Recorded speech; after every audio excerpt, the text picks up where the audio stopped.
ವಿದ್ಯಾರ್ಥಿನಿಯರ ಸಮಸ್ಯೆ ಬಗೆಹರಿಸಬೇಕಾದಂಥ ಬಸವರಾಜ್ ಕುಬ್ಬಿಕಡ್ಡಿ ಅವರು ಹೋಗಿ ಮೀಟಾಗಿ ಸಮಸ್ಯೆ ಹೇಳ್ಕೊಂಡ್ರು ಕೂಡ ಅವರು ಸಮಸ್ಯೆ ಬಗೆಹರಿಸಿಲ್ಲ.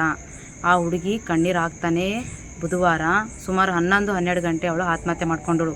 ಈ ಹಿಂದೆ ಹಲವಾರು ವಿದ್ಯಾರ್ಥಿಗಳು ಅಲ್ಲಿ ಬಹಳಷ್ಟು ಗಮನಕ್ಕೆ ತಂದಿದ್ದಾರೆ. ನನ್ನ ಮೇಲೆ ಲೈಂಗಿಕ ಕಿರುಕುಳಾಗಿದೆ, ಹಲವಾರು ಸಮಸ್ಯೆಗಳು ಹೇಳ್ಕೊಂಡ್ರು ಕೂಡ ಇವತ್ತು ಅವರು ಸಮಸ್ಯೆ ಬಗೆಹರಿಸ್ತಾ ಇಲ್ಲ. ಕೇಂದ್ರ ಸರ್ಕಾರ ಮೋದಿಯವರು ಭಾಳ ಸರಿಯಾಗಿ ಹೇಳ್ತಾರೆ, ಏನು ಬೇಟಿ ಬಚಾವ್ ಬೇಟಿ ಪಡಾವ್, ಬೇಟಿ ಓದಕ್ಕೆ ಬಂದಾಳಪ್ಪ, ಈಗಾದರೂ ಮಾತಾಡ್ರಿ ಸ್ವಲ್ಪ ಬೇಟಿ ಬಗ್ಗೆ. ಪ್ರಾಥಮಿಕ ತನಿಖೆ ವರದಿ ಹಂತದಲ್ಲಿ ಮಾತನಾಡಿದ ಸಂದರ್ಭದಲ್ಲಿ ಆಡಳಿತ ಮಂಡಳಿ ಆಗಿರ್ಬೋದು ಮತ್ತೆ ಕೆಲ ಪ್ರಾಧ್ಯಾಪಕರು ABPಯ ಹಿನ್ನೆಲೆಯಿಂದ ಬಂದಂತ RSS ಹಿನ್ನೆಲೆ ಬಂದ ಪ್ರಾಧ್ಯಾಪಕರು ಏನು ಹೇಳ್ತಾ ಇದ್ದಾರೆ, ಇಲ್ಲ ಆ ವಿದ್ಯಾರ್ಥಿಯ ವೈಯಕ್ತಿಕ ಕಾರಣಕ್ಕಾಗಿ ಅವಳು ನೇಣಿಗೆ ಶರಣಾಗಿದ್ದಾಳೆ ಎನ್ನುವ ಮಾತನ್ನ ಅವರು ಮತ್ತೆ ಆ ಮಾತುಗಳನ್ನ ಪುನರುಚ್ಚಾರಣೆ ಮಾಡ್ತಾ ಇದ್ದಾರೆ. ನಿನ್ನೆ ಏನು ನಡೆದಿತ್ತು ಘಟನೆ ಬುಧವಾರ ಸೆಂಟ್ರಲ್ ಇನ್ಸ್ಟಿಟ್ಯೂಟ್ ಆಫ್ ಕರ್ನಾಟಕ ಕೇಂದ್ರೀಯ ವಿಶ್ವವಿದ್ಯಾಲಯದಲ್ಲಿ ಒಬ್ಬ ವಿದ್ಯಾರ್ಥಿನಿ ಆತ್ಮಹತ್ಯೆ ಮಾಡಿಕೊಂಡ್ರು ಅವಳ ರೂಮ್ ಒಳಗೆ. ಆ ವಿದ್ಯಾರ್ಥಿನಿ ಮಂಗಳವಾರ ವಿದ್ಯಾರ್ಥಿನಿಯರ ಸಮಸ್ಯೆ ಬಗೆಹರಿಸಬೇಕಾದಂಥ ಬಸವರಾಜ್ ಕುಬ್ಬಿಕಡ್ಡಿ ಅವರು ಹೋಗಿ ಮೀಟಾಗಿ ಸಮಸ್ಯೆ ಹೇಳ್ಕೊಂಡ್ರು ಕೂಡ ಅವರು ಸಮಸ್ಯೆ ಬಗೆಹರಿಸಿಲ್ಲ. ಆ ಹುಡುಗಿ ಕಣ್ಣೀರು ಹಾಕ್ತಾನೆ ಬುಧವಾರ ಸುಮಾರು 11-12 ಗಂಟೆ ಅವಳು ಆತ್ಮಹತ್ಯೆ ಮಾಡ್ಕೊಂಡಳು. ಇವತ್ತು ಸಮಸ್ಯೆ ಬಗೆಹರಿಸಬೇಕಾದಂಥ ಬಸವರಾಜ್ ಸರ್ ಅವರು ಸಮಸ್ಯೆ ಬಗೆಹರಿಸಿಲ್ಲ. ಕುಲಪತಿಗಳಾಗಿರ್ಬೋದು, ಕುಲ ಸಚಿವರಾಗಿರ್ಬೋದು, ಏನು ಮಾಡ್ತಾ ಇದ್ದೀರಿ ನೀವು? ಒಬ್ಬ ವಿದ್ಯಾರ್ಥಿನಿ ಯಾವುದೋ ಒಂದು ರಾಜ್ಯದ್ದು ಯಾವುದೋ ತನ್ನ ಮನೆ ಬಿಟ್ಟು ತನ್ನ ಒಂದು ಕನಸಿಟ್ಟುಕೊಂಡು ಇವತ್ತು ಕೇಂದ್ರ ವಿಶ್ವವಿದ್ಯಾಲಯಕ್ಕೆ ಓದಲು ಬಂದರೆ ಆತ್ಮಹತ್ಯೆ ಮಾಡ್ಕೋತಾರೆ ಅಂದರೆ ಏನು ಅರ್ಥ? ನೀವು ಏನು ಮಾಡ್ತಾಯಿದ್ದೀರಿ ಇವತ್ತು ನೀವು ಅಲ್ಲಿ ಸೆಂಟ್ರಲ್ ಯೂನಿವರ್ಸಿಟಿದಾಗ ಕೂತು? ಮತ್ತು ಇವತ್ತು ಭಾರತೀಯ ವಿದ್ಯಾರ್ಥಿ federation student federation of India ಇದನ್ನು ತೀವ್ರವಾಗಿ ಖಂಡಿಸ್ತಾ ಇದೆ. ಏನಿದು ವಿದ್ಯಾರ್ಥಿ ಆತ್ಮಹತ್ಯೆ ಮಾಡ್ಕೊಂಡಳು, ಈ ಆತ್ಮಹತ್ಯೆ ಮಾಡ್ಕೊಂಡಿದ್ದು FIR ಆಗಬೇಕು. ಮತ್ತು ನಾನು ಇದೊಂದು ರಾಜ್ಯ ಸರ್ಕಾರ ಮತ್ತು ಕೇಂದ್ರ ಸರ್ಕಾರ ಒತ್ತಾಯ ಏನು ಮಾಡ್ತಾ ಇದ್ದೀನಿ ಅಂದರೆ ಈ ಒಂದು ಕೇಸನ್ನು CBIಗೆ ಹಾಕಬೇಕು. ಯಾಕಂತಂದರೆ ಈ ಹಿಂದೆ ಹಲವಾರು ವಿದ್ಯಾರ್ಥಿಗಳು ಅಲ್ಲಿ ಬಹಳಷ್ಟು ಗಮನಕ್ಕೆ ತಂದಿದ್ದಾರೆ.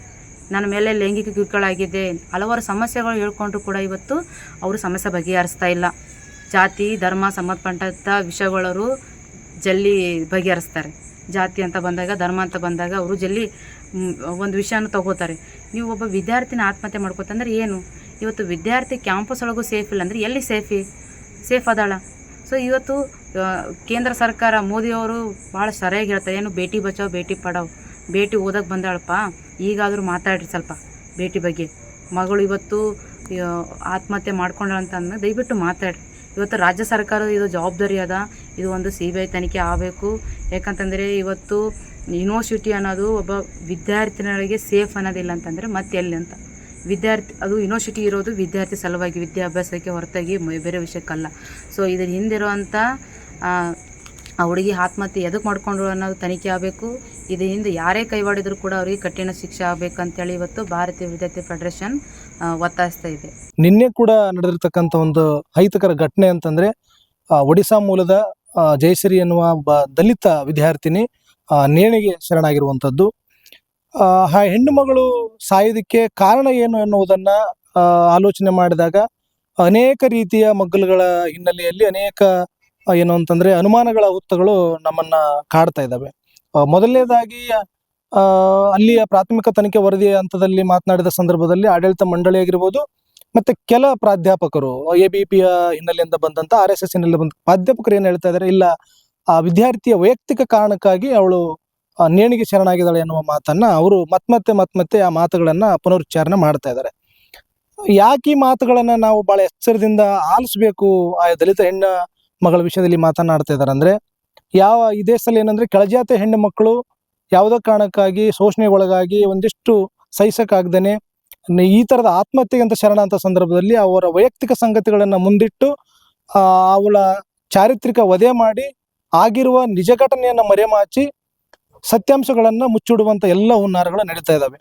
ಸೊ ಆ ಹಿನ್ನೆಲೆಯಲ್ಲಿ ಜಯಶ್ರೀ ಎನ್ನುವ ಈ ದಲಿತ ವಿದ್ಯಾರ್ಥಿನಿಯಲ್ಲಿ ಸಾವಿನಲ್ಲೂ ಕೂಡ ಅದು ನಡೀತಾ ಇದೆಯಾ ಅನ್ನೋದು ನಮಗೆ ಕಾಡ್ತಕ್ಕಂಥ ಪ್ರಶ್ನೆ. ಯಾಕೆ ಅಂತಂದ್ರೆ ಆ ವಿದ್ಯಾರ್ಥಿನಿ ನೇಣಿಗೆ ಶರಣಾಗೋದಕ್ಕಿಂತ ಮುಂಚಿತವಾಗಿ ಅಲ್ಲಿಯ RSSನ ಹಿನ್ನೆಲೆ ಇರುವಂತ ABPಯ ಕಾರ್ಯದರ್ಶಿ ಆಗಿರುವಂತ ಪ್ರೊಫೆಸರ್ ಬಸವರಾಜ್ ಕೂಬ್ಕಡ್ಡಿ ಅವರು ಅಲ್ಲಿನ ಏನಂದ್ರೆ ವಿದ್ಯಾರ್ಥಿಗಳ ಕಲ್ಯಾಣ ಅಧಿಕಾರಿ ಆಗಿದ್ದಾರೆ. ಅವ್ರನ್ನ ಭೇಟಿಯಾಗಿ ಅವ್ರ ಎದುರಿಗೆ ಕಣ್ಣೀರು ಹಾಕಿ ಅವರ ಚೇಂಬರ್ಗೆ ಭೇಟಿಯಾಗಿ ಮಾತನಾಡಿ ಬಂದ ನಂತರದಲ್ಲಿ ಮಧ್ಯಾಹ್ನದ ನಂತರದಲ್ಲಿ ಏನಂದ್ರೆ ಕ್ಲಾಸ್ ಅಟೆಂಡ್ ಆಗದೆ ಊಟ ಮಾಡದೆ ಅವಳು ತನ್ನ ರೂಮಲ್ಲಿ ಏನಂತಂದ್ರೆ ನೇಣಿಗೆ ಶರಣಾಗಿದ್ದಾಳೆ. ಆ ಘಟನೆ ಆದ ನಂತರದಲ್ಲಿ ಆತುರವಾಗಿ ಡೋರನ್ನ ಮುರಿದಾಕಿ ಒಳಗಡೆ ಹೋಗಿ ಪೊಲೀಸ್ ಬರೋಕ್ಕಿಂತ ಮುಂಚಿತವಾಗಿಯೇ ತಮ್ಮೆಲ್ಲ ಎಲ್ಲ ಕಾರ್ಯಗಳನ್ನು ಮಾಡಬೇಕು ಅದನ್ನು ಮುಗಿಸಿದ ನಂತರದಲ್ಲಿ ಪೊಲೀಸರಿಗೆ ಏನಂದರೆ ಆ ಮಾಹಿತಿಯನ್ನು ನೀಡಿದ್ದಾರೆ. ಸರಿ, ಪೊಲೀಸರು ಬಂದಾದ ತರುವಾಯದಲ್ಲಾದರೂ ಕೂಡ ಪ್ರಾಪರ್ ಆಗಿ ಅವರಿಗೆ ಮಾಹಿತಿಯನ್ನು ನೀಡುವಂಥದ್ದನ್ನು ಆಡಳಿತ ಮಂಡಳಿ ಮಾಡಿಲ್ಲ. ಯಾಕೆ ಅಂದರೆ, ಒಬ್ಬ ದಲಿತ ವಿದ್ಯಾರ್ಥಿನಿ ಆತ್ಮಹತ್ಯೆಗೊಳಗಾದಂಥ ಸಂದರ್ಭದಲ್ಲಿ ದಲಿತ ಪ್ರತಿನಿಧಿಗಳಾಗಿರ್ತಕ್ಕಂಥ SC/ST ಕೋಆರ್ಡಿನೇಟರ್ ಆಗಿರ್ಬೋದು ಅಥವಾ ಇನ್ನುಳಿದ ಮಹಿಳಾ ಯಾವುದಾದ್ರೂ ವಿದ್ಯಾರ್ಥಿನಿ, ಅದೇ ಸಮುದಾಯಕ್ಕೆ ಸಂಬಂಧಪಟ್ಟ ವಿದ್ಯಾರ್ಥಿನಿಗಳಾಗಿರ್ಬೋದು, ಯಾವುದೇ ಪ್ರತಿನಿಧಿಗಳನ್ನು ಸಂದರ್ಶನ ಮಾಡದೆ ಕೇಳದೇನೆ ABVP ಹಿನ್ನೆಲೆಯಿಂದ ಬಂದಂಥ ಅಲ್ಲೇ ಸಂಶೋಧನೆಯನ್ನು ಮುಗಿಸಿ ಮತ್ತೆ ಪ್ರಾಧ್ಯಾಪಕರಾಗಿರ್ತಕ್ಕಂಥ ಒಬ್ಬ ಮಹಿಳಾ ಪ್ರಾಧ್ಯಾಪಕನ ಒಳಗೊಂಡು ಮತ್ತೆ ಇನ್ನುಳಿದ ಒಬ್ಬ ABVP ವಿದ್ಯಾರ್ಥಿನಿಯನ್ನು ಬಳಸಿಕೊಂಡು ಸಾಕ್ಷಿ ಉರೆ ಅನ್ನುವ ಹಿನ್ನೆಲೆಯಲ್ಲಿ ಒಂದು ಸಾಕ್ಷಿ ಕ್ರೋಢೀಕರಣ ಮಾಡುವಂಥ ಹಿನ್ನೆಲೆಯಲ್ಲಿ ಸಂಚಲನ ಮಾಡ್ತಾ ಇದ್ದಾರೆ. ಯಾಕೆ ಅವ್ರು ಬಿಟ್ಟು ವಿಶ್ವವಿದ್ಯಾಲಯದ ಒಳಗಡೆ ಬೇರೆ ಪ್ರಾಧ್ಯಾಪಕರಾಗಲಿ ಮತ್ತೆ ಬೇರೆ ವಿದ್ಯಾರ್ಥಿನಿಯರು ಇರಲಿಲ್ವಾ? ಮತ್ತೆ ಈ ಬಸವರಾಜ್ ಕೂಬ್ಕಡ್ಡಿ ಅನ್ನೋರ ಜೊತೆ ವಿದ್ಯಾರ್ಥಿನಿ ಮಾತಾಡಿದ್ದಾದ್ರೂ ಏನು, ಯಾವ ಕಾರಣಕ್ಕೆ ಅವಳು ಕಣ್ಣೀರು ಹಾಕಿದ್ಲು ಅನ್ನೋ ಸಂಗತಿಗಳನ್ನ ಇವರು ಸ್ಪಷ್ಟಪಡಿಸ್ಬೇಕು. ಇವೆಲ್ಲ ಸ್ಪಷ್ಟನೆ ಬರಬೇಕು ಅನ್ನೋದಾದ್ರೆ ಕೂಬ್ಕಡ್ಡಿ ಅವರನ್ನ ಈ ತನಿಖೆ, ಈ ಸಾವಿನ ಪ್ರಕರಣದ ಒಳಗಡೆ ತೀವ್ರವಾಗಿ ಅವ್ರನ್ನ ತನಿಖೆಗೊಳಪಡಿಸಿದಾಗ ಮಾತ್ರ ಸತ್ಯಾಂಶಗಳೇನೆಂದ್ರೆ ಹೊರಗೆ ಬರ್ಲಿಕ್ಕೆ ಸಾಧ್ಯ ಆಗ್ತವೆ. ಅವರು ಒಬ್ಬ ವಿದ್ಯಾರ್ಥಿನಿ ಎದುರಿಗೆ ಬಂದು ತನ್ನೆಲ್ಲ ಸಂಕಟಗಳನ್ನ ತೊಳಲುಗಳನ್ನ ತೋಡಿಕೊಂಡ ನಂತರದಲ್ಲಿ ಅವಳ ಸ್ಥಿತಿಗತಿಗಳೇನು, ಅವಳ ಮನಸ್ಥಿತಿ ಏನಾಗಿದೆ, ಅವಳ ಸ್ಥಿಮಿತತೆಯನ್ನು ಕಳ್ಕೊಂಡಿದ್ದಾಳ ಅನ್ನುವುದನ್ನ ವಿಚಾರ ಮಾಡಿ ಅಲ್ಲಿ ಅವರ ಪಾಲಕರಿಗಾಗಿರ್ಬೋದು ಅಥವಾ ವಿಶ್ವವಿದ್ಯಾಲಯದ ವಸತಿ ನಿಲಯದ ಪಾಲಕರಿಗಾಗಿರ್ಬೋದು ಅಥವಾ ಅವರ ವಿಭಾಗದ ಮುಖ್ಯಸ್ಥರಿಗಾಗಿರ್ಬೋದು, ಅವೆರಡೂ ಬೇಡ, ಅದೇ ವಿಭಾಗದ ಅವಳ ಕ್ಲಾಸ್ಮೇಟ್ ಅನ್ನ ಯಾರನ್ನಾದ್ರೂ ಕರೆದಿಲ್ಲ, ನಿಮ್ಮ ಸಹಪಾಠಿ ಈ ತರ ಡಿಸ್ಟರ್ಬ್ ಆಗಿದ್ದಾಳೆ, ಅವಳ ಜೊತೆಗೆ ನೀವು ಒಂದಿಷ್ಟು ಇರ್ರಿ ಅಂತ ಹೇಳುವ ಹಿನ್ನೆಲೆಯಲ್ಲಿ ಒಬ್ಬ ಪ್ರಾಧ್ಯಾಪಕರಾದವರು ಒಬ್ಬ ವಿದ್ಯಾರ್ಥಿನಿಗೆ ಸಾಂತ್ವನ ಹೇಳನೆಯಲ್ಲಿ ನಡ್ಕೊಳ್ಬೇಕಾಗಿತ್ತು. ಅವರ ಬೇಜವಾಬ್ದಾರಿನೇ ಇವತ್ತಿನ ಜಯಶ್ರೀ ಅನ್ನುವ ದಲಿತ ವಿದ್ಯಾರ್ಥಿನಿ ನೇಣಿಗೆ ಶರಣಾಗಲಿಕ್ಕೆ ಮೂಲ ಕಾರಣವಾಗಿರುವಂಥದ್ದು. ಇನ್ನೂ ಮುಖ್ಯವಾಗಿ ಏನು ಅಂತಂದ್ರೆ, ವಿಶ್ವವಿದ್ಯಾಲಯದ ಕುಲಪತಿಗಳು ಪ್ರೊಫೆಸರ್ ಭಟ್ಟು ಸತ್ಯನಾರಾಯಣ ಅವರು ವಿಶ್ವವಿದ್ಯಾಲಯವನ್ನ ಒಂದು RSS ಕೇಂದ್ರವನ್ನಾಗಿ ಮಾಡಿಕೊಂಡು ಇನ್ನುಳಿದ ಬೇರೆ ಬೇರೆ ಧಾರ್ಮಿಕ ಕೋಮುವಾದಿ ಚಟುವಟಿಕೆಗೆ ಸಂಬಂಧಪಟ್ಟಂತ ಅನೇಕ ಕಾರ್ಯಗಳನ್ನು ಮಾಡ್ತಾನೆ ಬಂದಿದ್ದಾರೆ. ಆದ್ರೆ ಅವರು ಅದೇ ವಿಶ್ವವಿದ್ಯಾಲಯದ ವಿದ್ಯಾರ್ಥಿನಿ ಹಾಸ್ಟೆಲ್ ಒಳಗಡೆ ನೇಣಿಗೆ ಶರಣಾದ್ರೆ ಅವರು ಸೌಜನ್ಯಕ್ಕಾದ್ರೂ ಬಂದು ವಿಶ್ವವಿದ್ಯಾಲಯ ಒಳಗಡೆ ಏನ್ ನಡೀತಾ ಇದೆ, ವಿದ್ಯಾರ್ಥಿನಿ ಯಾರು ಅನ್ನೋ ಕಾರಣಕ್ಕೆ ಬಂದಿಲ್ಲ. ಯಾಕೆ ಅಂತಂದ್ರೆ ಅವಳು ಒಬ್ಬ ದಲಿತ ವಿದ್ಯಾರ್ಥಿನಿ ಅನ್ನುವ ಕಾರಣಕ್ಕಾಗಿ. ಕೇವಲ ಇವಳೊಬ್ಬಳ ವಿಷಯದಲ್ಲಿ ಇದಾಗಿದೆ ಅಂತಲ್ಲ, ಈ ಹಿಂದೆನೂ ಕೂಡ ಅನೇಕ ದಲಿತ ವಿದ್ಯಾರ್ಥಿಗಳನ್ನ ಗುರಿಯಾಗಿಸಿಕೊಂಡು ಸುಳ್ಳು ಪೊಲೀಸ್ ಪ್ರಕರಣ ದಾಖಲೆ ಮಾಡಿರುವಂತದ್ದಾಗ್ಲಿ, ಮತ್ತೆ ಇದೇ ಹೆಣ್ಣು ಮಕ್ಕಳು ಅಲ್ಲೇ ಓದ್ತಕ್ಕಂಥ ವಿದ್ಯಾರ್ಥಿನಿಯರ ಮೇಲೆ ಬಿಜೆಪಿಯ ನಾಯಕನಿಗೆ ಏನು ಅಂತಂದ್ರೆ ಅಲ್ಲಿ ಕ್ಯಾಂಟೀನ್ ಅನ್ನ ಗುತ್ತಿಗೆ ಆಧಾರದ ಮೇಲೆ ಕೊಟ್ಟಿದ್ರು, ಟೆಂಡರ್ ಕರೆದು.